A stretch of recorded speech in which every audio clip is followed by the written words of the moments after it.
Before solving the inequality, let's consider the theoretical part on the number line. The further to the right a number is, the greater it is.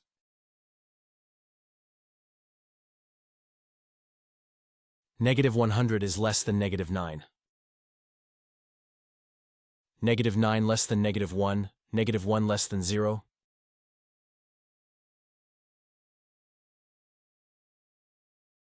Zero less than 2, 2 less than 5, and so on. Let's consider the inequality 2 less than 3. If I add the same positive number to both the left and right sides of this inequality, the inequality sign will not change, and 5 is less than 6. If I subtract the same number from both the right and left sides of the inequality sign will also not change. -4 is further to the left of the number line than -3, and -4 is less than -3.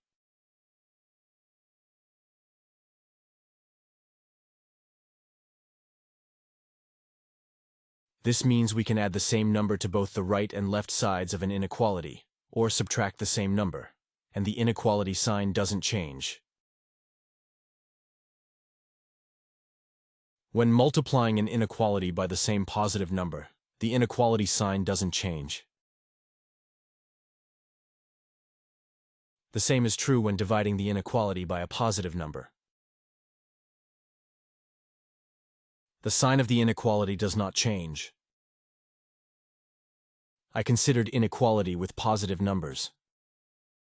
The same will be fair if there are negative numbers in the inequality.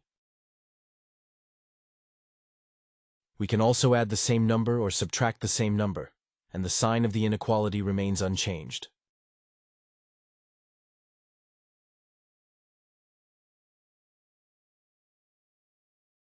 I will also multiply the inequality by a positive number. The sign of the inequality also does not change or divide the inequality by a positive number.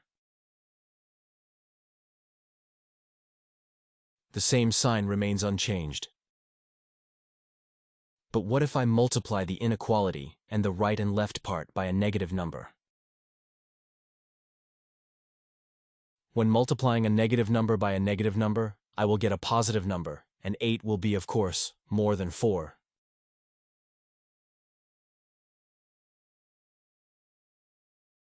Let's multiply this inequality by a negative number.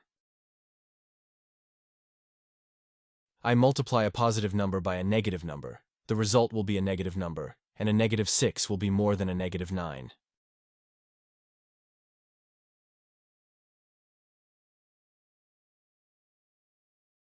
So, when multiplying the inequality and the right and left part by a negative number, the sign of the inequality will change to the opposite.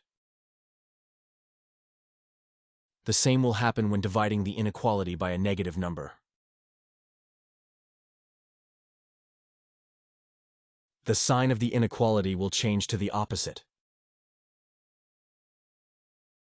Let's divide the second inequality, and 2 will be more than 1.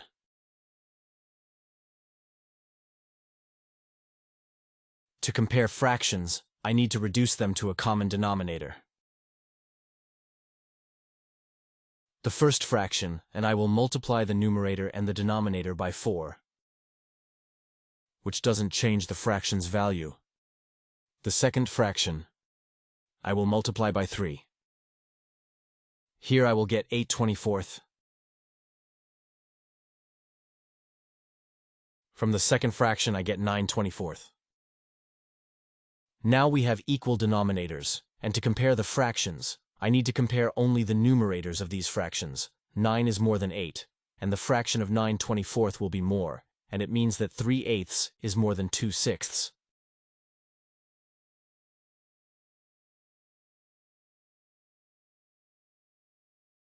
Let's look at another example.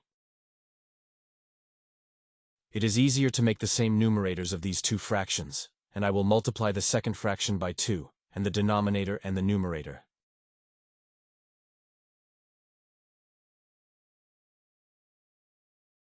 And if we have the same numerators in the fractions, then the fraction with a larger denominator will be less, and so 2/9 is more than 1/5.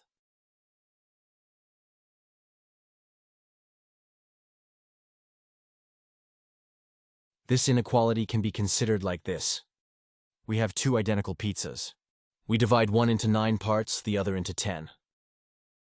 And where we divided the pizza into 9 parts, that part of the pizza will be more than the part where we divided the pizza into 10 parts. And we take 2 larger parts of the pizza. Here everything is simple. We divide the pizza into 24 parts, and 9 parts, of course, is more than 8 parts. Now let's find out the difference between strict inequality and non-strict inequality. If the inequality is not strict, then the value of -3 belongs to the solution. And here x can be equal to -3. And of course, x can be any number that is less than -3. When the inequality is strict, then the value of 4 does not belong to the solution. And here x cannot be equal to 4. And of course, x can be equal to any number that is more than 4. We open the brackets. -5 is multiplied by +2 and +4. From 3 I will subtract 20. It will be -17. And now I need to make sure that everything that contains x is in the left part, and everything that does not contain x is in the right part. And I can add the same expression to the inequality, both on the left and on the right. And I can also add a number, or -2x can be moved to the left part of the inequality, and -17 can be moved to the right part.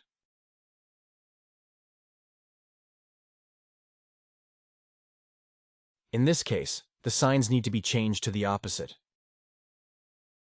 In the right part there is -2x. In the left part there will be +2x. In the left part there is -17. In the right part there is +17. If there is no sign, we consider it a plus. I have to divide both the left part of the inequality and the right part by -8. In this case, the sign of inequality needs to be changed to the opposite. And so I get the solution of inequality. That's all for today. Subscribe to the channel. Bye everyone.